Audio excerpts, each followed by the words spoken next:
Who's from Prince George's County? I want you to make some noise. Now,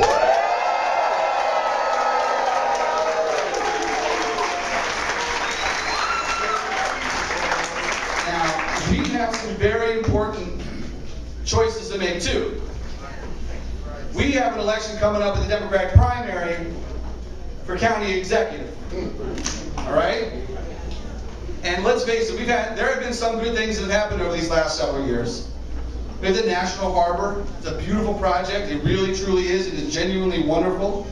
The Arts District is coming alive down on Route 1. We should be very proud of that. And we have had great successes in many of our schools, but not all. We've had a dramatic decrease in crime in many of our neighborhoods, but not all. But if we're brutally honest about it, there's a lot of folks that live in this county, a lot of our neighbors that aren't better off, if we're really, truly honest about it. There's a lot of folks in this county that are doing worse. There's still way too many neighborhoods that are broken down by poverty. There's way too many communities that are still gripped by addiction. There's way too many of our neighbors that still live in fear of violence in their neighborhoods. And I think if we're completely honest about this, folks, and the numbers don't lie, like I say, call calls and strikes, there are neighborhoods in Prince George's County today that are more violent, that are more drug addicted, that are more incarcerated, and are less literate than the day that Dr. King walked this earth. And that's the real truth. So folks, we got a decision to make. We have a choice to make. And the choice is, are we committed to making strides to end poverty and the addiction and the violence that accompanied it?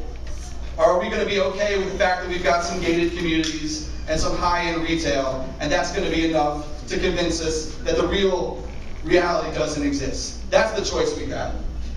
We need to decide whether our racial and religious and class diversity that we have in this county is going to be a point that folks can pick apart and use to have friction and division within us. Or are we going to be able to prove once and for all, Prince George's County can prove once and for all that a community that judges its citizens by the content of their character and not color, class, creed, or credential, not only is possible, but it is better. We can prove that if you're willing to be committed. That's the choice we got to make. So I got a couple of questions for you. Is good enough good enough? No. Do you believe we deserve a government that's as good as its people? Yes. Do you believe that we can do a whole lot better? Yes. Then I need you to trust me on this. The next county executive must be Rushern Baker. I want everyone in this room to vote for Rushern Baker for county executive.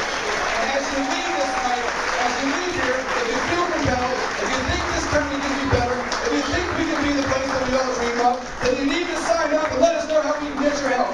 God bless you, God bless America, and God bless Prince George's County.